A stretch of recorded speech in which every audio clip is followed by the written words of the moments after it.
This is the Vacation Rental Success Podcast, keeping you up to date with news, views, information and resources on this rapidly changing short-term rental business. I'm your host, Heather Bayer, and with 25 years of experience in this industry, I'm making sure you know what's hot, what's not, what's new, and what will help make your business a success.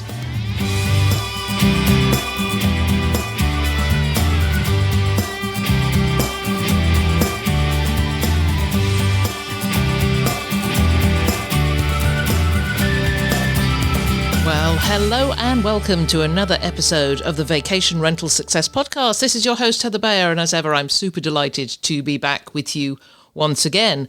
So we are continuing our AI theme on the podcast. We've talked to some really great people, experts in the industry about AI so far, and we're just continuing. And today, joining me is none other than Mark Simpson, the founder of Boostly, and he's a passionate advocate for helping hosts and property managers take back control of their direct bookings. This is Mark's third time on the show, which means he's officially hit the VRS podcast hat trick, and I should probably be handing out a badge for that. You know, next time you're at a conference, watch out for those VRS badges on the lanyards. Maybe I'll do that. Anyhow, Mark has been making waves in the vacation rental space for years. And in this episode, we're going to tackle the power of AI beyond the built-in automation tools offered by PMS platforms and explore how hosts and managers can use AI to work smarter and not harder. From content creation to guest communication, data analysis, and even market research, we're going to break down practical ways you can start leveraging AI today. Mark also shares some insights into Boostly's latest developments, including Boostly Connect, and he talks about his recent shift back into the business after nearly selling it. I had no idea that had gone on. Plus, he's got some strong opinions on AI-generated content, emoji overuse, and why you really shouldn't just copy and paste your AI-generated posts. So if you're wondering how to navigate the AI revolution in vacation rentals without losing your personal touch, this episode is for you. Let's go straight on over to my chat with Mark Simpson of Boostly.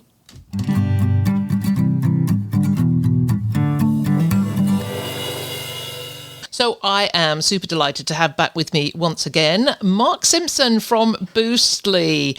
Absolutely great to have you back on the show, Mark. Thank you. I was just working out in my head the third time now, so that means I get the hat trick ball. Yes, indeed. Yeah, I should have a badge, actually.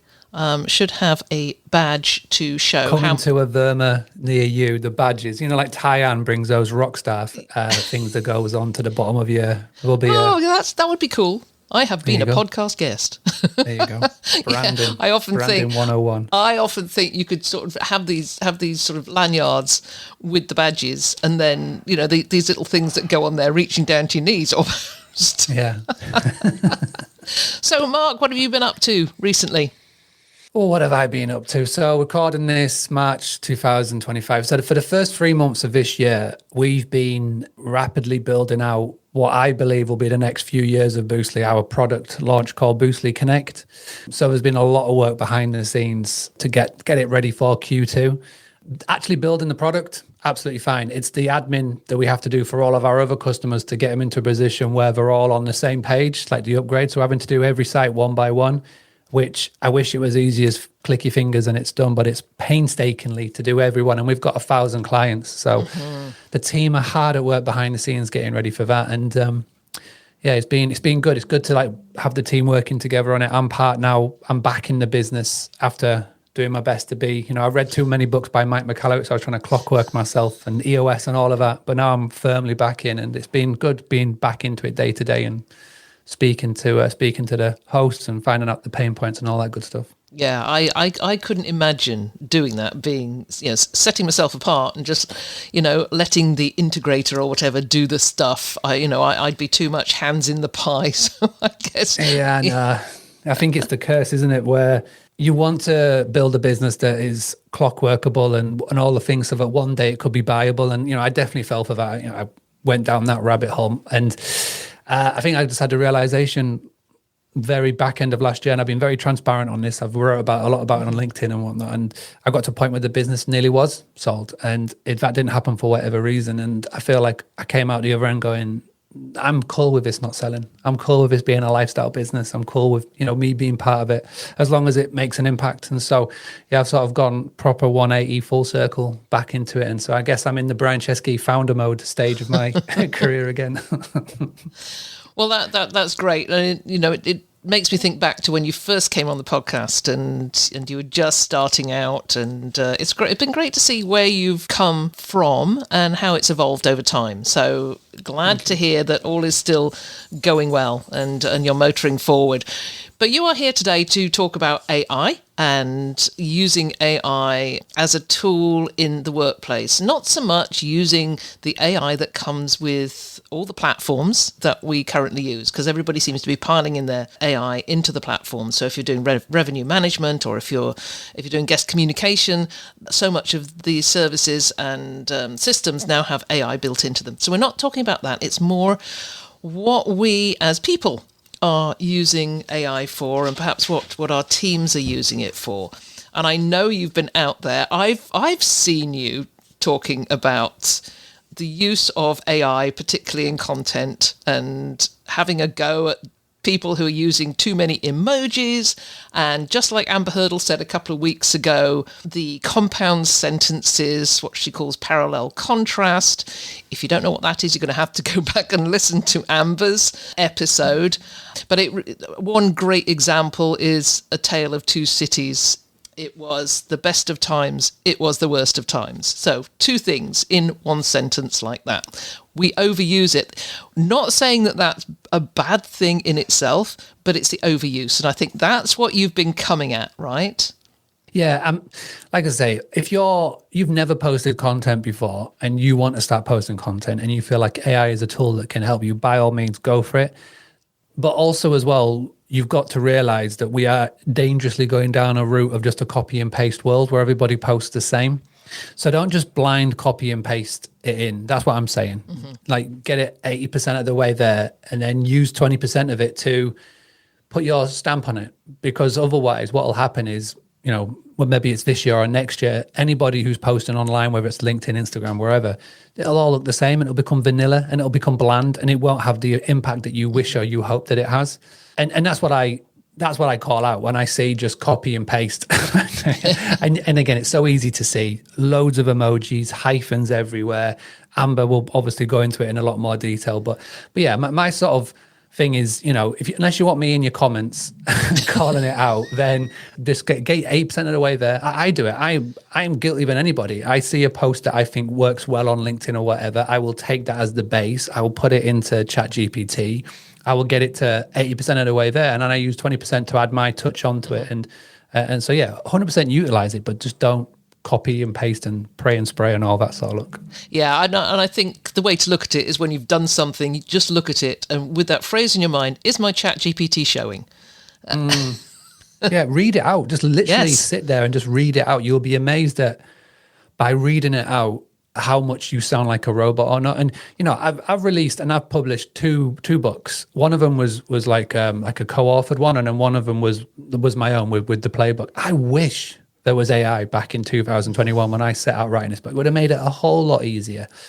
But now my worry is, everybody will just be releasing books. It's just literally 99% written by AI, which is what we don't want out of this. So it's something to obviously highlight. I'm not disparaging anybody from putting out content. I feel like if you put out content, you'll be ahead of 99% of other businesses in your area. But just at the same time, let's just not go down the route of copy and paste and all looking vanilla. No thriller. Well, this is a good foundation for the discussion we're going to have, how we should be, how hosts in particular can be using AI today to work smarter, not harder. Because I know now that, my workload has changed. It's not actually become less, to a degree it's become easier, but I've got lots more output now because I'm using AI. So I'm still working the same amount of time, but I'm doing more with it. So just give me some examples of some real ways that somebody listening to this could go, okay, I'm going to use it today. Yeah. So we're specifically looking at hosts. And I was having a think about this. just before we came on. And there's about 4 ways that I see that hosts or business owners, people in real estate, management companies, vacation rentals, etc., you could use it right now. So the first and foremost and the most easiest one, and I think everybody should be doing this, is email and message responses. The way that we're using it at Boostly, so obviously we've got 1,000 customers, just around about 1,000, and we get about 600 tickets come in every single week into our inbox. And we've got staff from the Philippines, from Pakistan, and all over the world where English isn't their first language. And this is ideal for you if you are based, obviously, in the US, UK, Canada, etc. And if you've got staff that are VAs. The first thing that we're doing is we're utilizing ChatGPT to make sure that our responses are professional. They are written out in the right grammar, but most importantly, they make sense and without sounding like a robot.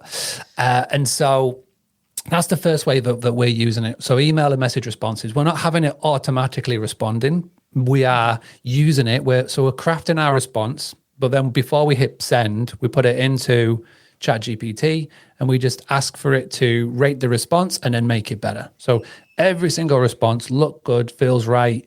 And again, the cool thing is that once you start doing it, and we have a team account that's using it on ChatGPT, is that it's always learning. So it memorizes our response every single time. So that's the first thing. Obviously, depending on which PMS that you're using, they may have this service built in.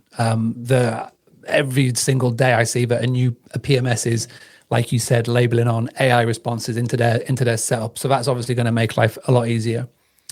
Second one, again, we briefly put upon it, is content creation. Again, it took me 9 years, and I've been doing Boostly for 10 years now. It took me 9 years of saying to hosts and business owners, you've got to be creating content on a daily basis. Everybody was saying to me, I haven't got the time. I don't know what I'm doing. We even created a content creator part of the Boostly setup where I had a copywriter write out a year's worth of content, generic content, and all they had to do was personalize little tags. Even still, they weren't doing it. So now AI just eliminates that excuse. I hosted a 2-hour live podcast about a month ago for Book Direct Day, and I showed people how to use our template, how to plug it into AI, and how you can literally create a year's worth of content within 5 minutes. AI massively helps with that. And again, going back to what I earlier said, you don't just copy and paste it. 80% of it AI, 20% you. The next 2 ones are ones that I feel like not a lot of people are doing, but they should start doing, is data analysis. So we've got tons of data that we're sat on, whether it's numbers, growth metrics, review scores, whatever, guest feedback. We've got tons of data, and for us to shift through that manually, we could be here for the rest of 2025. By utilizing these tools, it speeds it up, and it can sometimes pinpoint where you need to improve, whether that's financially, whether that is something you've got to bring into the business operations, whatever. And then the final one is market research. Every single week now, it seems like a AI tool is bringing out more data research ability. Obviously, OpenAI brought in their data research, and then everybody seems to have followed suit. Even Grok is now doing it, which is obviously over at XAI. And this can be really powerful for real estate, if you're looking to invest and all that sort of stuff. I feel like those are the 4 things that people can be doing right now. The first 2, simple, you can start today. The other 2 maybe takes a little bit more tweaking, but those are the 4 ways I can see hosts, business owners, investors, people in real estate management companies can be using AI right now. Well, I love I love all of these, but certainly the research one. And, I spend a lot of time doing research on, because of our role as a training company, I want to make sure that we're training in the most up-to-date ways. We're using the most up-to-date organizational learning features. So I'm out there looking all the time. Is there something out there new? And I will use AI research to do that, whether it's, a Gemini deep research or whether just using Perplexity. I enjoy using Perplexity because it's more of my search engine. Hey, talking about search engines, so as I was prepping for this morning, and I looked up your LinkedIn profile and thought, what's Mark been posting recently? And I saw something you'd posted yesterday, and you said, I haven't used Google to search for an AI tool since discovering this website. So let's just segue a bit into that, because that's what took me down a rabbit hole when I should have been setting up my audio this morning. So as you know, when we started, my audio was rubbish. So we had to take 5 minutes to sort that out. So tell us about, there's an AI for that. Yeah, and it's funny because I discovered it through messing around on Perplexity. I would say that Perplexity Pro, so everybody who hasn't yet heard of it, go and check it out. Perplexity Pro is my new tool that I probably use more than any other. Probably I've got ChatGPT browser open, and I've got the Perplexity, and I've got the Mac apps as well now. And it was through messing around on there that I discovered this website called There's an AI for that. And literally any tool that you could possibly think of has been created. And it's the website is so simple to use. There is an AI for that. So just go and search it, and it will bring it up. But yeah, I firmly believe that the whole Google business model is pretty much on a tender hooks at the moment. They're going to have to retaliate in a big way, shape, or form, because I used to Google search everything and anything, but now I haven't done a Google search for a long, long time. And because Perplexity is my go-to. And if I want to do a bit more deep research, again, I go onto the Perplexity, and I can do deep research on anything. But bringing back to this deep research, because this is another thing that's going to come up. And you are going to see a lot of LinkedIn posts, deep articles that are created solely on deep research, and I'm as guilty as that as anybody. But you've got to make sure that you source your sources. So when it does deep research, it goes out, and if you're going to ask for data trends, let's just say booking trends. So I was doing a talk in Dubai very recently, last 6 weeks ago, and in the taxi ride from the place that we were staying to where the venue was going to be at, in the taxi, I went on Perplexity deep research, and I asked for the latest booking trends for the Dubai market for the next 3 months. Obviously, it went out and did its sources, and it did its searches, and it looks at specific websites like AirDNA and et cetera, et cetera. But you've got to make sure you check the sources, because one of the sources that it went to was a Reddit forum. I was going to mention that. That was going to come up because with all the large language models, when the training data takes in absolutely everything, and it takes in all the Reddit forums everything. And everything. Yeah. So yes, I'm glad you mentioned that. So make sure you always source your sources. But again, the cool thing is about these tools is that you'll go, all right, so this is what you've brought to me. Fantastic. Please make sure that you run it again, but don't include these sources this time. And again, the more that you talk to it, the more that you train it, the better it will become. And it's starting to remember now, which is the main thing. It's starting to remember you, remember your patterns, what you like, what you don't like, your preferences. And so if you keep doing it consistently, in a week's time or 2 weeks' time, it'll be giving you exactly what you need. I absolutely love that, because, I've used ChatGPT since it came out, and the fact that now, and I have lots of custom GPTs set up for, to have my little assistants out there doing their own thing.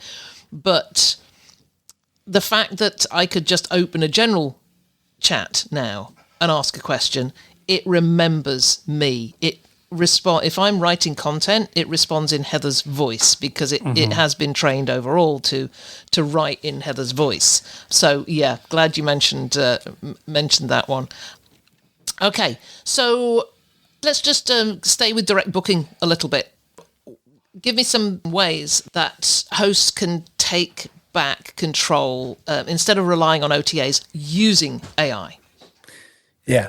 So I think the biggest misconception with all of these new AI tools coming out there, especially with OpenAI announcing and releasing Operator on their $200 a month plan. And I tried testing this. So people were thinking that AI in the future, and I've noticed a couple of people at Focusrite and other places have been talking about this, journalists on there, about how AI agents will mean the downfall of Airbnb, Booking.com, etc. But there's not a chance on this planet that the OTAs who invest millions and billions into this are going to let AI bypass them. When a guest, your future potential guest, runs a search, that it's got with AI, it's going to bypass these massive platforms and go to a direct booking site, right? So I feel like when it comes to direct bookings, and the big misconception is that the OTAs are just going to bypass it. They're going to let the AI operators bypass them and, and go to a direct booking website. That's not going to be the case. What I think hosts should be looking to do instead, management companies should be looking to do instead, tap into the ways that AI can help with operations. So everything that I mentioned above, take the mundane tasks away from you and from your team. So those mundane tasks, number one, guest communication. Number two, filing claims with Airbnb. Number three, anything that you can look at your time and go, I shouldn't be doing that. For example, I've been saying for a long time that we have to, as business owners, start to put a price on an hourly task that we do.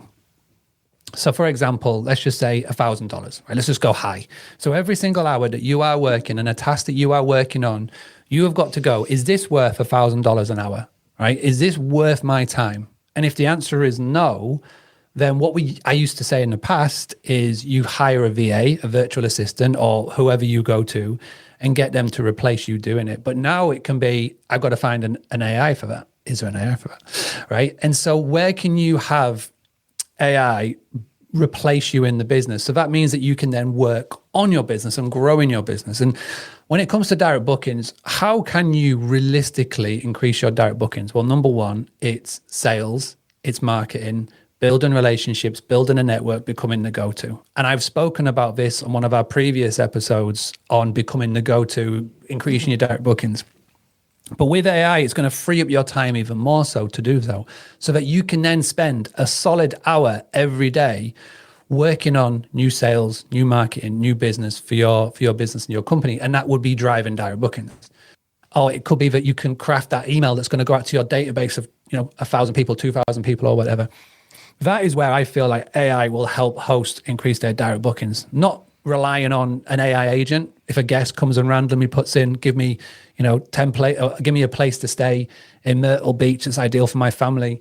Because the chances of them finding your direct booking website based on that is slim to none. Unless the guest, goes in and says, right, I want for you to find me this place, but then I want for you to go and find its direct booking website. Obviously, it will do that. But there's chances of that happening slim to none. Instead, what I want for people to do is to utilize AI that will free up their time that they can spend on sales and marketing instead of being stuck in the business. Yeah, that is a great way of looking at it. We've been talking about being smart. And I just want to sort of move on over to how do we use AI to help hosts tailor the experience and make guests feel really, really special without spending hours on manual work. Because you mentioned the word robot. We can come off as being robotic. I know that AI chatbots and automated messaging has changed dramatically over the past year or so. So I've mentioned this to Brooke Fouts when I talked to him last week about the fact that a year ago I would get really frustrated with a chatbot and just immediately go in and say, I want to speak to a real person. And now it's a little bit more challenging to actually recognize that you are not talking to a real person. So talk to me about making guests feel special, but without spending the hours on manual work. Can the AI actually do this? Yeah, I feel that, again, we've got to bear in mind the context is that we are so new on this. If you're going to put it in terms of iPhones, we're like iPhone 2, right? Where like right now we're at iPhone, 16 in like 2025. So we're still at the iPhone 2 stage of all of this where it is new. And if there's one thing that our AI needs to succeed is data, right? The knowledge base that you feed it. And all of these vendors that are popping up that are doing guest communications, you've got Host AI, you've got Host Buddy, Bestie, Hello Hosty, Guest Guru, Yada, you name it, right? They're all bringing it in. And the PMS is like Hospitable and Journey, Avivo, Guesty, Hostwave, they're all going for it as well. Hosts that I speak to that are using Host AI and these third-party vendors, they say that the responses can range from the sublime to the ridiculous, right? And that is because of the knowledge base that it has been given. And because it is so new and it is fresh, you are going to get the sublime to the ridiculous in the responses. But imagine this in a year's time, imagine this in 2 years' time. And the more data we feed it, the better it will become. One of the things that I get constantly in my inbox is for sales AI reps, right? Because obviously Boostly has a sales team and we utilize, humans on our sales team. I think the AI, the ads that I get put in front of me are for AI sales reps. And I've done a few demos, right? And the demos that they put on their website, it's so clearly, it has a script to read from, and the data it is being fed from the prospect is what it's going off, right? It can't get creative in any way, shape, or form. The better the data, the better it performs. And bringing it back into the world of hosts is, if you are going to utilize AI for guest communications, you have got to make sure that you've got the correct SOPs and you've got the correct information written down. If you do, the responses are going to be better than if you just have a knowledge base of, if a guest says this, do that, like very basic stuff. And I feel like the hosts that are succeeding at the moment, and I see a lot of people who are thriving with this right now. I see them in the Boostly community. We're chatting to them on a day-to-day basis. I've set up WhatsApp groups where I see hosts that are using this. Those are the ones that have got the correct SOPs, the correct standard operating procedures, how to respond to guests, the data that they've been able to feed it. Those are the ones that are doing it well and right. Yeah, I think I was discussing this last week, and that very old adage applies: garbage in, garbage out. If you don't train it well, you're not going to get the output that makes the difference for you. So I've been talking about SOPs for years, because as a property manager, I had those they were all in my head. And I think for a lot of entrepreneurs, that you keep all this information in your head, and then you bring somebody else on to help you out, and then you'll sit and explain it to them, sort of get it out of your head verbally.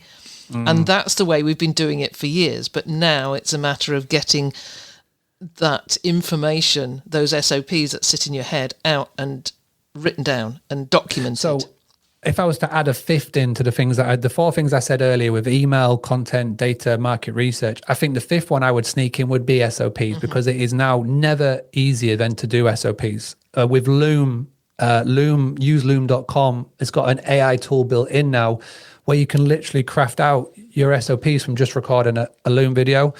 Really, really, really useful, really helpful. And like I say, last year I was very documented. I was very transparent that Boostly was going for a potential takeover, and we never had a data center before. I've never even knew what a data center was, but part of it, we had to put all of our SOPs in there.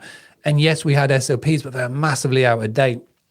And so we tapped into Loom and Loom AI to create our SOPs in about a week. We had a week to do it, which was a crazy timeline, but we would never have been able to get there without. And so now, like you say, you may be watching this, listening to this, going, I need SOPs. Again, never been easy to be able to do before. So you can get it done in a very short space of time compared to a couple of years ago.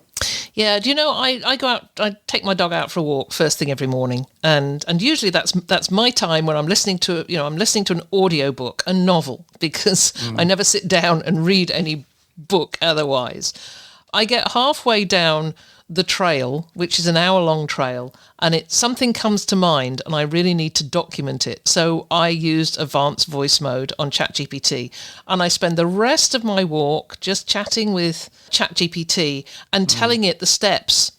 And I did that the other day, and I thought, I really need to document this SOP, the steps to do this thing.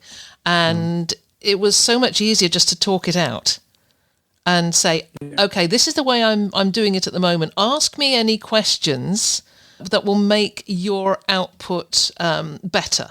And then it will come back and ask me some more questions. And I'm having this, people must think I'm nuts. I mean, we've been doing this for ages, talking with earbuds in, and people see you chatting, you're on the phone. So I guess I pass people, they think I'm on my phone, but I know I'm talking to ChatGPT. When I get home, I just download that whole conversation, and then I can start going through it, and it's amazing what comes out of that, because you can then say, okay, summarize it as an SOP, as a procedure, step by step, and it will. Well, I know one of the later questions is where we're going to end up next, but you are literally one step away from that Joaquin Phoenix movie, Scarlett Johansson movie, Her, where you are doing exactly that with AirPods in. So we're very close to it, to having that AI agent that will be in your ear, which is scary, exciting, and all of the above. Yeah. Yeah, I'm getting up there, Mark. And I used to say I want to live to be 103, but now I want to live to be 120 because there's just so much going on. I don't want to miss any of it. So we've probably got people listening to us who are perhaps a little bit AI skeptical, or as many people I've spoken to have said, they're overwhelmed. There is just so much out there. They just do not know where to start. First of all, I'd like to, you've mentioned a couple of things. You've mentioned Perplexity. You've mentioned ChatGPT. We talked about there's an AI for that. Let's just start with the platforms that you commonly use to make you work smarter, not harder. And then we'll move on to a simple, low-risk way that anybody who's not really using it today can start out and see immediate benefits. So just let's start with what you're using. Yeah. So what I would do, I have on my Mac app and on my phone app, I've got Perplexity and ChatGPT. That's pretty much my go-to between those two. I've dabbled, as you know, with a lot and I document a lot, but I would say those are the two that I use on a daily basis. And I think anybody who is getting started can just go on a daily basis and use it. Don't just download it and go, I'll come back to it. Like actually make a point of using it every single day and playing around with as much as you possibly can. The free version will get you by, but for those who want to get the true wealth of it, $20 a month, upgrade to that pro plan. And it's mad what you can do. For example, my little boy Alfie, he's 12 years old, and he bought a 3D printing machine at the back end of last year, and he's now turned it into a mini business. He's selling things on Etsy, and I have not got a clue about anything DIY. I am truly awful. And this 3D printer broke. I didn't have a clue what to do. Alfie didn't have a clue what to do. So what I did is I opened up the GPT app, and you've got video call feature now where you can video call it. So I got my phone, I flipped the camera around, I pointed it at the printer. I didn't give it any other context. I just said, this is broken. What do I do? And the robot spoke back to me and gave me a step-by-step on what we needed to do to fix it. And it worked. I literally showed the screen with the error code and it told us exactly what to do, and we got it fixing. So for those that are like skeptical, just start doing that. Show it things and ask it like help and advice and da-da-da-da. And it's crazy what we can do now. And again, like you say, the things that are coming next are so exciting because I still believe it's only really impacting business owners and geeks. That is literally who it is impacting at the moment. The day-to-day user hasn't got a clue. So many people don't realize that so many of these tools are already built into their day-to-day, right? At the moment, if you write something on Google, it'll use AI to try and finish the sentence for you. Mm-hmm. If you look at your replies, if you look at the bottom, it will say, do you want to reply like this or like this or like that? Like your iPhone has got it built in to mail, like we want it to rewrite it. And it's already there. And we're very close to like what's going to happen next, where I think everyday users are going to use it. So even if you are skeptical, if you start today, if you use this as like that inspiration to download the app, you're ahead of 90% of other business owners in your area. Just by going today, you're not, you've not missed the boat on this in any way, shape or form. It is literally just getting going. You are right. You're right. I think because, for those of us, and for certainly the people that I'm talking to throughout this series, we're all immersed in it. Day to day, you get up in the morning and the first thing, maybe it's just me, the first thing I do is probably have a discussion with ChatGPT on what my schedule is for the day. And being immersed in it, I think sometimes we can forget that there are probably the vast majority of people aren't that focused on it and still need some help to get going.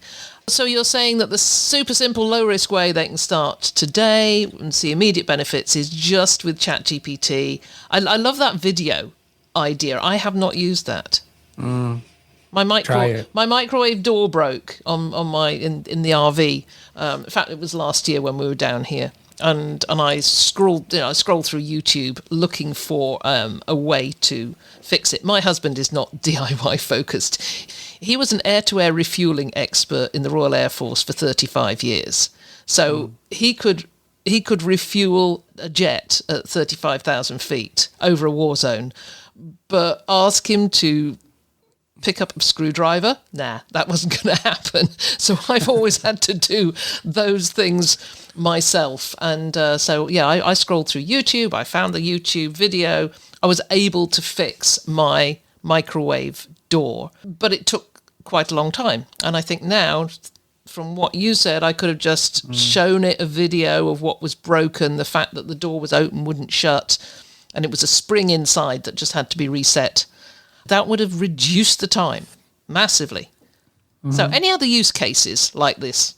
So again, funny enough, speaking about RVs and whatnot, last summer with me and the family, we hired a camper van, an RV, and we drove around Europe, and it was a Zafora, a model of Ford. And again, I've got no clue about cars or anything like that. Fixing it, wouldn't have a clue. But what I did was I took the manual that I could find online and I pasted it into ChatGPT. So we created a GPT, which is obviously like everything about ChatGPT is very generic. So when you create a GPT, it's trained on that specific thing that you are training it on. So we trained a specific GPT on this van that we hired for the whole summer. And anything that went wrong, I was asking it questions in there, and she was voice noting it back to me about exactly what I could check and stuff like that. And I feel like just little things like this you can start to do. And for hosts, this is something that you can do. So when you create a GPT, it stores it obviously on your account, but you can create a public one that will go out to the wider world. And again, when you've got this GPT, you can share it with anybody.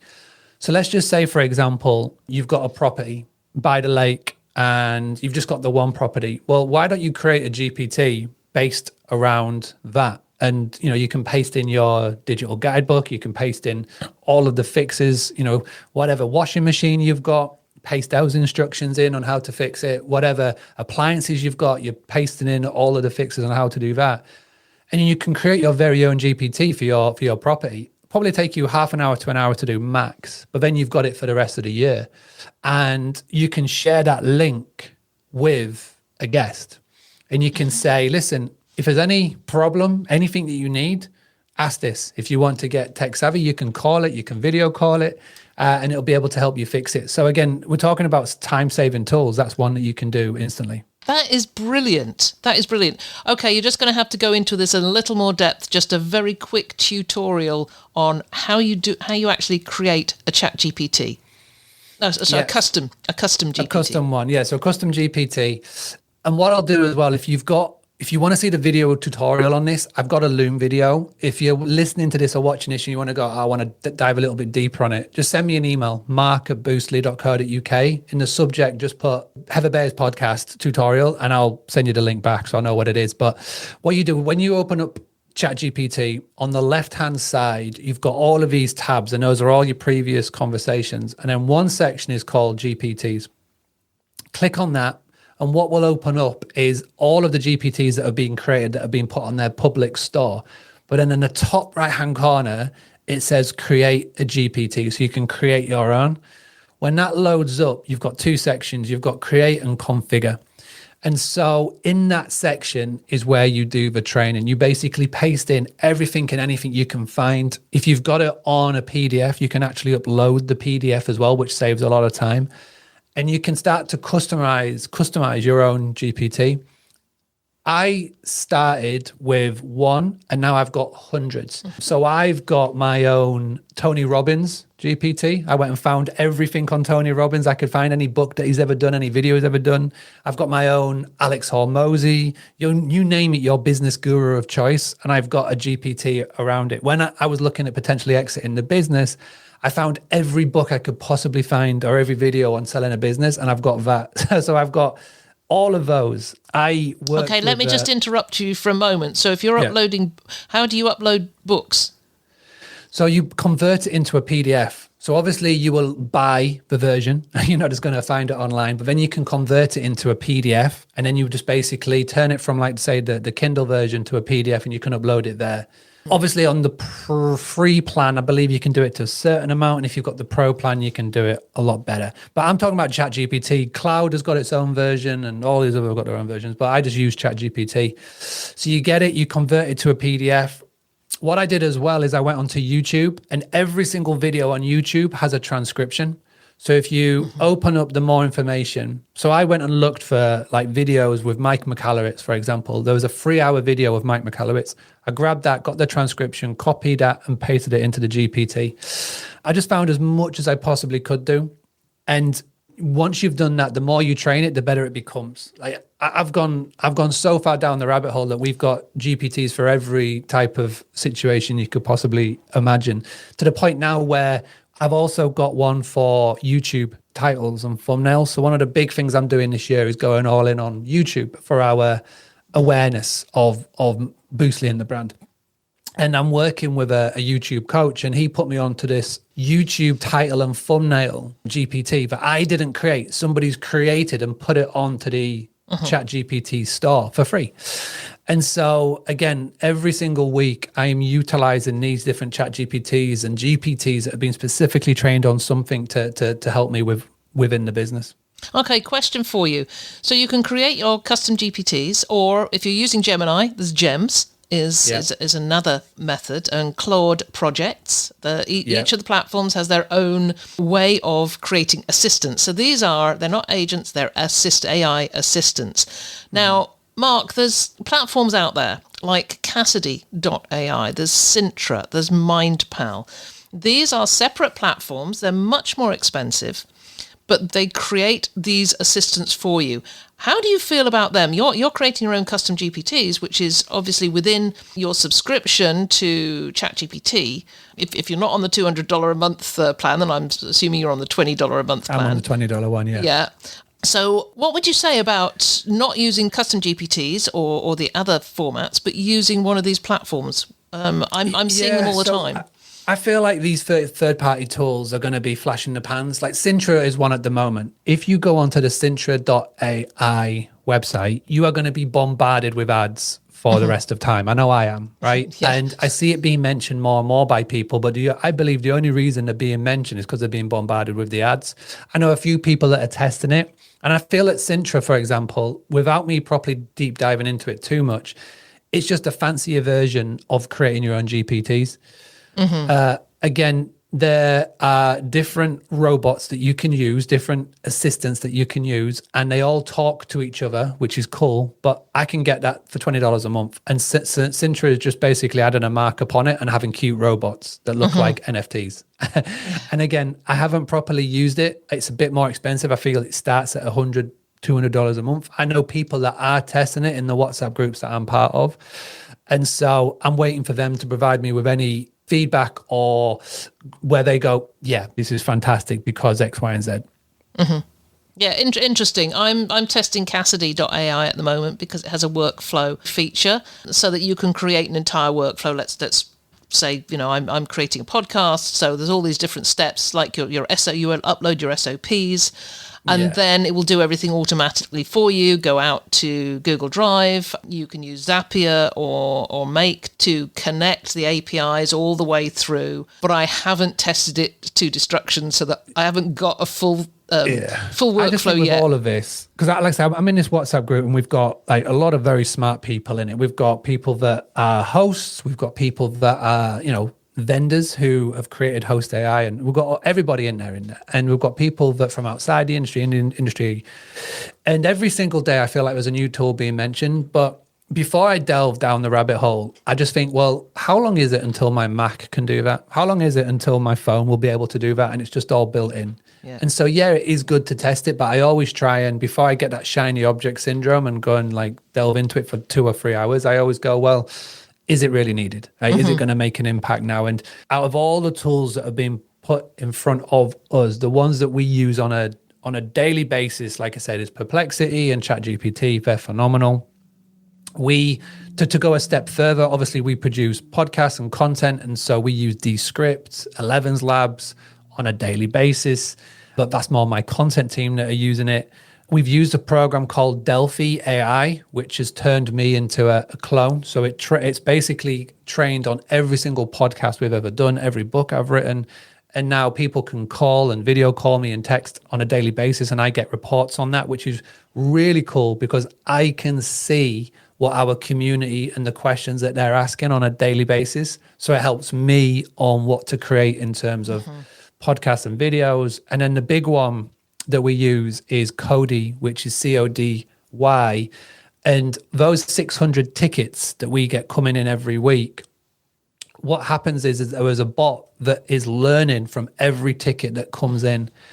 And whenever we solve a ticket, it trains that bot on the response. And so we've got our own dedicated bot that is trained specifically on these tickets. And we've been doing it for 18 months now. So what we do now is that when anybody messages in, they get an auto response to say, hey, we will get back to you. You know, we're not a 24/7 service. We'll look to get back to you within a day, 2 days max, but you may be able to get an instant answer with our AI bot. And that is saving so much time for our customer support team.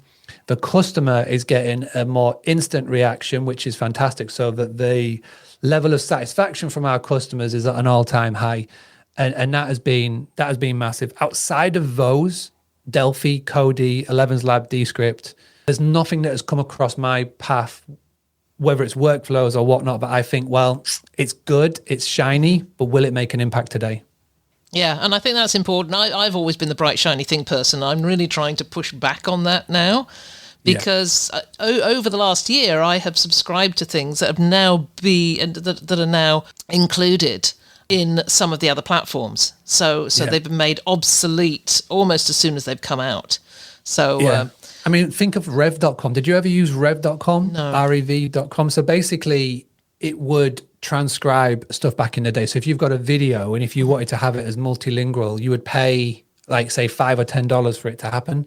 That just happens now automatically, right? So, and it comes for free. So companies who are building on this technology, you've got to do something pretty special to feel that your business will be around in a few years. Because again, the thing about AI is that everybody's got access to the same open source. Everybody is building on top of either OpenAI, Anthropic, or DeepSeek. You know what I mean? So it's like they've got to do something pretty special to stand out. And, you know, obviously the PMSs of our world, so Guesty, Hostaway, have got a ton of money. If they're not going to acquire, they're going to build. And, you know, Hospitable have gone heavy on the building. And so you got to think as a host, all of these things that you can hear about now, these shiny objects that are around, do I go and find it or wait for it? And that's what my main takeaway would be for this. I would definitely say start opening ChatGPT, Perplexity, using them on the daily. You'll be amazed. And your learning curve is going to look like a hockey stick. It is going to be insane from where you are now, a week down, 2 months down, a month down the line. This is why I love doing training on AI, because if you've come from here, so at the very bottom, and a week in, you've just gone so far up that you are so ecstatic. Even if I've just showed you how to write an email differently or create a post on Instagram.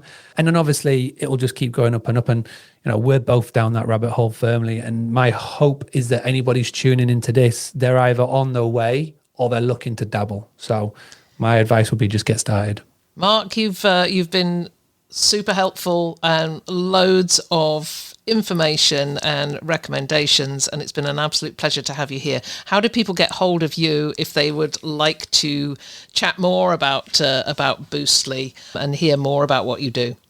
Yeah, so if you'd like to join the WhatsApp group, if you want to be part of the WhatsApp group that I mentioned, send me an email, mark@boostly.co.uk. I do have a parameter for you to be involved in it because I can't just let in anybody because we've got some of the brightest minds in the industry in there. Please let me know. And then also as well, if you would like those templates that I spoke about, or I've got I've got a whole Google Doc of cool AI stuff. If you want it, just send me an email, mark@boostly.co.uk. But in the subject heading, make sure you put Heather Bayer's podcast, right? Just put that in there in the subject. I'll know what it's talking about. Because the thing about your podcast, which I love, is that they're such an engaged community. I still get people message me from the last time I was on and they go, oh, can you send me that template? And it takes me a good day to go, what did I talk about? So you have to give me a bit of context and I'll know what you're talking about. So yeah, I heard from somebody recently who said, I've been trying to get hold of this this person you had on the podcast, and she was offering an Excel spreadsheet. And I said, that was 9 years ago. I don't know where she is now. But anyway, we could talk forever. I want to join your WhatsApp group because I'm not in there. I'll send you a link to it. So send me a link to that so you'll find me in there too. Mark, it's been a pleasure. Yeah, I can't say how much I appreciate the time that you've given us today. My pleasure. Thanks for having me.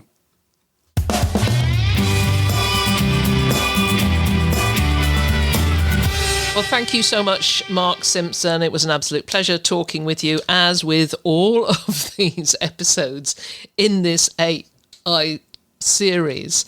I could go on. We could just continue talking for hours, I'm quite sure. And I just have this great benefit of being able to talk to all these amazing people week after week. But I hope that what we're bringing you is something that you're finding really useful, tactical, strategic, that you're able to put into practice some of the things we're talking about. And certainly from this one, I've got a task for you, is go on to ChatGPT. If you haven't done a custom GPT, think about what you could use it for. And after talking to Mark, I love this idea of uploading a manual. And it got me thinking while I was chatting to him that I'm going to go and do this and upload the manual for my RV, because we've got a few problems that are going to get fixed when we get back into Canada. But I thought, well, okay, if I uploaded the manual and then some other information on this particular model of RV, then I could perhaps troubleshoot like that instead of looking in cupboards and looking for the paper manual that we have, trying to find an index, which I know it doesn't have, and looking for the answers. It could just be out there, and just creating a custom GPT for it, I could just use it whenever I needed to. So that's my task. I am tasking you guys to do exactly that. Go create a custom GPT.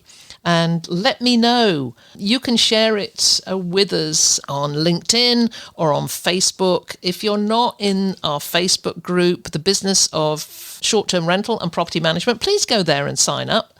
I think I'm going to start a thread on there about creating custom GPTs, because I'd love to hear what people are doing. Anyway, as you can tell, once I get onto this topic, I can't get off it. So I'm going to do a hard end now and say that is it for this week. We'll be back again next week with another take on AI. It's been a pleasure as ever being with you. If there's anything you'd like to comment on, then join the conversation on the show notes for the episode at vacationrentalformula.com. We'd love to hear from you, and I look forward to being with you again next week.